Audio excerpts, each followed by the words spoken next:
Friends, welcome back to our YouTube channel. अभी हम लोग यहाँ पे वोडाफोन आइडिया लिमिटेड की एनालिसिस करेंगे।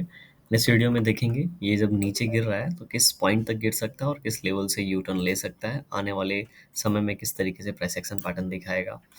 तो अगर आप इसको मैंने वीकली टाइम फ्रेम पे, सबसे पहले तो हम डेली टाइम फ्रेम पे चले जाते हैं। डेली टाइम फ्रेम से देखेंगे तो आपको पता चलेगा ये लगभग लगभग 19.23 से यहाँ पे सेलिंग स्टार्ट हुई है। अगर मेरा लास्ट वीडियो अगर आप इसका ढूंढ के निकालेंगे तो आपको पता चलेगा 1920 के बीच में हम लोगों ने एक रेजिस्टेंस जोन बनाया था और यहाँ से बात किया था कि इस जोन से ये नीचे की ओर जा सकता है। इसीलिए जब भी इस पोजीशन पे आए तो हमें संभल के आगे का डिसीजन लेना है। अब यहाँ से जब ये इस तरीके से डायरेक्शन किया है तो यहाँ पे हॉल्ट किया है, ठीक है। एंड इसके बाद जो हॉल्ट है, एक छोटा हॉल्ट यहाँ पे देखने को मिला है एंड अभी फिर तीसरा हॉल्ट देखने को मिला है। तो वन टाइम ये, सेकेंड टाइम और थर्ड टाइम ये हॉल्ट देखने को मिल रहा है। अभी ये हॉल्ट हमारे लिए इंपॉर्टेंट तब होगा जब पीछे की ओर कोई स्ट्रांग यहाँ पे सपोर्ट हम लोग को नजर आएगा। तो अगर हम लोग पीछे जाते हैं, चलिए वीकली टाइम फ्रेम पे चले जाते हैं, तो पीछे जाके हम लोग देख रहे हैं तो हम लोग को कोई इंपॉर्टेंट यहाँ पे सपोर्ट है। तो यस, ये यहाँ पे पहले एक ब्रेकआउट लेवल था, क्योंकि लगभग लगभग अप्रैल 2022 से लेके अगस्त 2023, मतलब मोर देन 1 ईयर का ये मोमेंटम था। उसके बाद यहाँ पे इसने ब्रेकआउट दिया था। तो जब यहाँ पे ऊपर की ओर से नीचे आ रहा है तो इसी पॉइंट पे ये सपोर्ट लेगा, ठीक है। ये क्लियरली हम लोग को टेक्निकली पता चल रहा है। तो इसलिए अब आपको समझ में आ रहा होगा किस पॉइंट के, किस टेक्निकल रीजन की वजह से, किस पॉइंट की वजह से ये इस लेवल के आसपास रोका है, ठीक है। इसके पहले यहाँ पे इन लेवल्स के आसपास रोकने की कोशिश किया था, लेकिन यहाँ पे फिर से एक इनसाइड कैंडल बनाया और उसके बाद सीधे तेजी से नीचे आ गया। अब ये और कितना नीचे जाएगा, ठीक है। जब और नीचे जाने की बात होती है तो हम लोग को 3 पॉइंट यहाँ पे चेक करना होता है। एक तो ऊपर से कितना नीचे से, कितने ऊपर से ये फॉल हो रहा है, फर्स्ट पॉइंट। सेकेंड पॉइंट, इसके बाद का जो ये यहाँ पे होल्ड किया है, कितना टाइम यहाँ पे स्पेंड किया है। एंड थर्ड पॉइंट होता है इसके बाद वाला सपोर्ट कहाँ पे है। तो अगर ऊपर से फॉल होने की बात अगर हम लोग कर रहे हैं तो यहाँ पे देखेंगे अच्छा खासा टाइम स्पेंड किया है। तो हम लोग जो फॉल होने का पॉइंट है यहाँ से 15 से निकालते हैं और 10, मतलब यहाँ से अगर देखेंगे 15-10 से 5 रुपीज़ के आसपास यहाँ पे फॉल हो गया है। तो मोर देन 30-40% का यहाँ पे फॉल हुआ, राइट। मतलब एक बहुत ही कम समय में ये बहुत ज़्यादा फॉल हुआ है, फर्स्ट पॉइंट। सेकेंड पॉइंट क्या है, इसके पहले, इसके बाद में कोई सपोर्ट पॉइंट है तो कहाँ पे है, अगर हम लोग फाइंड आउट करने की यहाँ पे कोशिश करेंगे तो लगभग लगभग अब इसके बाद का जो सपोर्ट पिन है ये यहाँ पे 8.41 के आसपास है। 8.41 के आसपास में ऐसा इसलिए बोल रहा हूँ क्योंकि ये ब्रेकआउट लेवल है, ठीक है, नो डाउट। ये यहाँ पे एक ब्रेकआउट लेवल है, इसलिए यहाँ पे होल्ड कर रहा है। अब इसके बाद जो ब्रेकआउट लेवल है वो 8 के आसपास है, लेकिन इसके आसपास आते आते अगर नेक्स्ट वीक में आता है, जिसके चांसेस बहुत कम है, अभी हम लोग उसके हर कैंडल की प्रोबेबिलिटी भी फाइंड आउट करेंगे, ठीक है, जिसके चांसेस बहुत कम है। तो अगर यहाँ से और फॉल होता है तो ये 8.34 एंड उसके बाद लगभग लगभग 7.6 7.5 वाला लेवल होगा। इससे ज़्यादा ये फॉल नहीं होगा। क्यों नहीं होगा, इसके बाद इससे ज़्यादा फॉल हो सकता है, लेकिन इस समय में, ठीक है, बहुत ही कम समय में इतना ज़्यादा फॉल होने के बाद यहाँ से बाउंस बैक मिलेगा एंड बाउंस बैक यहाँ से मिल सकता है और इसके बाद काफ़ी ज़्यादा टाइम स्पेंड करेगा। जिस तरीके से मैं बताता हूँ आपको, यहाँ पे फॉल हुआ, इतना ज़्यादा टाइम यहाँ पे स्पेंड किया। जब यहाँ से फॉल हो रहा था तो इस पॉइंट के आसपास किस तरीके से छोटे छोटे कैंडल बना के टाइम स्पेंड कर रहा था, इस तरीके की प्राइस एक्शन पैटर्न हम लोग अगेन इस लेवल, जिस लेवल के आसपास ट्रेड कर रहा है, इन लेवल्स के आसपास एक्सपेक्ट कर सकते हैं। मैं सबको डिलीट कर देता हूँ। अभी देखिए, अभी क्या हुआ है, पिछले 3 वीक में, 2 वीक में बहुत ज़्यादा फॉल हुआ, तो इस वीक में क्या कर लिया इसने, हॉल्ट ले लिया। अब ये हॉल्ट बहुत ही सही तरीके से लग रहा है। पिछली बार वाला हो जो हॉल्ट लिया था, ठीक है, यहाँ से हमारे पास स्पेस था तो फॉल हो गया। नेक्स्ट वीक में क्या हो सकता है, नेक्स्ट वीक में अगेन एक कैंडल यहाँ पे इनसाइड कैंडल बन सकता है। इसके हाइयर चांस दिख रहे हैं, हाई प्रोबेबिलिटी वाला केस दिख रहा है कि नेक्स्ट वीक में अगेन यहाँ पे एक इनसाइड कैंडल बन सकता है, ठीक है।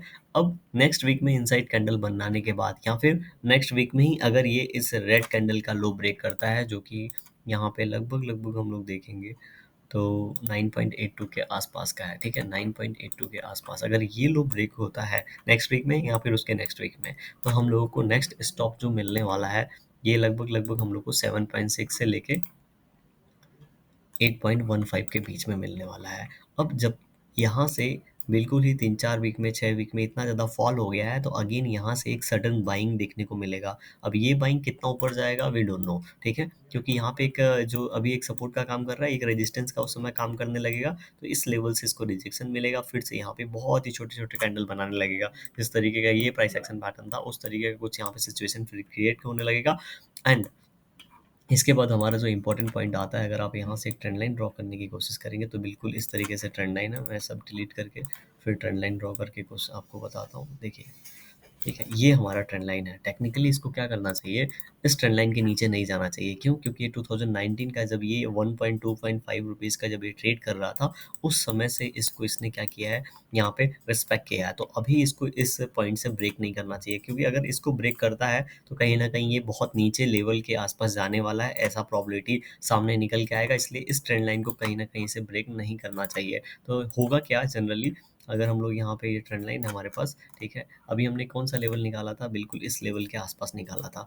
अभी आपको पता चल रहा होगा किस तरीके से टेक्निकल काम करता है। ये ऊपर से आ रहा है तो ये सपोर्ट भी, ठीक है, ये जो बाइंग हुई है ये भी इसी लेवल के आस-पास आ रही है, प्लस जो नीचे वाला ट्रेंड लाइन है, ठीक है, ये भी कहीं न कहीं शो कर रहा है कि यहीं पे हमारा सपोर्ट है। तो इस दोनों पॉइंट को अगर हम लोग मर्ज करेंगे तो हमें स्ट्रांगली पता चलेगा कि यहाँ से एक बाउंस बैक होने की प्रोबेबिलिटी है।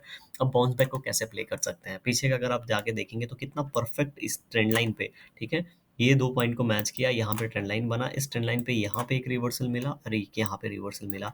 अब जिन लोगों ने 1-2 कैंडल का ऐसा लगा के यहाँ पे पोजीशन बनाया होगा, ठीक है, तो उन लोगों का बहुत ही अच्छे तरीके से यहाँ पे पैसे डबल भी हो गए होंगे, ज़्यादा हो गए होंगे, ठीक है, लेकिन कितने सही तरीके से इसने काम किया है इन फ्यूचर आप देख सकते हैं। अगेन सेम तरीके से हम लोग को यहाँ पे प्राइस एक्शन पैटर्न देखने को मिलता है, तो 1-2 कैंडल का ऐसा लगा कि अगर हम लोग थोड़ा बड़ा प्लान करेंगे 1:3, 1:4, तो हम लोग को क्या अच्छा प्रॉफिट देखने को मिलेगा। इसके पहले क्या आप इंटरेस्टेड हैं? मैं इंटरेस्टेड नहीं हूँ, क्योंकि मुझे सही लेवल पे चाहिए, ठीक है? एक छोटे एसएल के साथ चाहिए, तभी मैं यहाँ पे कुछ प्लान कर पाऊँगा, अदरवाइज़ मैं प्लान नहीं कर पाऊँगा। तो जो स्ट्रॉन्ग पॉइंट यहाँ पे नज़र आ रहा है ब्रेकआउट देने का, यू टर्न लेने का, वो मेरे हिसाब से ₹8 के आस-पास है, ठीक है? अब ₹8 के 1-2% हम लोग ऊपर-नीचे बफर लेके चल सकते हैं, एग्ज़ैक्टली कोई भी यहाँ पे लेवल नहीं निकाल सकता, आप सभी को पता है। तो हम लोग इसी पॉइंट के आस-पास यहाँ पे ₹1-2 का यू टर्न वाला पॉइंट ढूँढेंगे। अब इस पॉइंट के आस-पास आने में कितना टाइम लगेगा, हम लोगों को नहीं पता है, ठीक है? इस पे आएगा कि नहीं ये भी नहीं पता है, लेकिन टेक्निकल्स क्या बोलता है, इस पॉइंट से यू टर्न लेने की प्रोबेबिलिटी हाईएस्ट है, ठीक है, जिस पॉइंट पे अभी ट्रेड कर रहा है, ठीक है, इस पॉइंट पे क्या हो सकता है, हॉल्ट करने के ज़्यादा चांसेस नज़र आ रहा है। अगर जिस पॉइंट पे अभी ट्रेड कर रहा है, अगर इसी पॉइंट पे 1, 2, 3 का 4 कैंडल और बनाता है, ठीक है? उसके बाद यहाँ पे इसका हाई ब्रेकआउट करता है, तो मैं बहुत ज़्यादा क्वांटिटी में माल ले जाने के, मतलब बहुत ज़्यादा क्वांटिटी में फिर बाय नहीं कर पाऊँगा, मेरा कॉन्फिडेंस नहीं आएगा इसलिए, क्योंकि जब ट्रेंड लाइन पे आएगा, तो मेरा कॉन्फिडेंस काम जल्दी अच्छा करेगा, क्योंकि अगर आप देख रहे हैं, 2 चीज़ें यहाँ पे मैच हो रही हैं, इसलिए यहाँ पे कॉन्फिडेंटली कोई भी बाय करके एक एसएल प्लेस करके लेके जा सकता है। अब हम लोग क्या करते हैं, अभी कल के दिन, आज के दिन तो इस तरीके से रिवर्सल दिखा रहा है, तो 1-2 दिन यहाँ पे थोड़ा-सा वोलेटाइल होगा, क्योंकि देखिए जैसे मैंने बोला बहुत ज़्यादा फॉल होने के बाद इस तरीके से साइडवेज़ जाता है। फॉल होने के बाद क्या हो रहा है, उसी तरीके से वीकली टाइम फ्रेम पे फॉल होने के बाद यहाँ पे थोड़ा-सा ये साइडवेज़ जा सकता है, जैसे हम लोगों ने एनालाइज़ किया। तो आज के दिन यहाँ पे यू टर्न ज़रूर देखने को मिल रहा है, लेकिन अगर नेक्स्ट ट्रेडिंग सेशंस में अगर ये अपना लो ब्रेक करता है, ठीक है, जो कि अभी ब्रेक करने का जो चांसेस है वो थोड़ा-सा अभी फिलहाल कुछ दिन, मतलब 1-2 वीक यहाँ पे लगभग लग रहा है कि यहाँ पे ब्रेक नहीं करेगा, थोड़ा ऊपर-नीचे होगा, एंड उसके बाद अगर ब्रेक करेगा तो हम लोग नीचे के लेवल देखेंगे। अदरवाइज़ जब तक इसके बीच में है तब तक मैं इसको हाथ नहीं लगा रहा हूँ, ठीक है? आप अपना डिसीज़न खुद ही ले सकते हैं।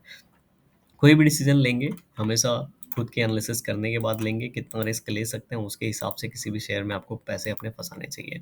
अगर यहाँ से यू टर्न लगा के ये ऊपर की ओर जा रहा है, ठीक है, अभी जैसे जा रहा है, तो ये लगभग-लगभग अगर यहाँ से यू टर्न मारता भी है, तो हम लोगों को 12 के आस-पास एक स्ट्रॉन्ग रेजिस्टेंस देखने को मिलेगा, क्योंकि बहुत दिनों तक इसके ऊपर ये सँभाल के अपने आप को रखा था।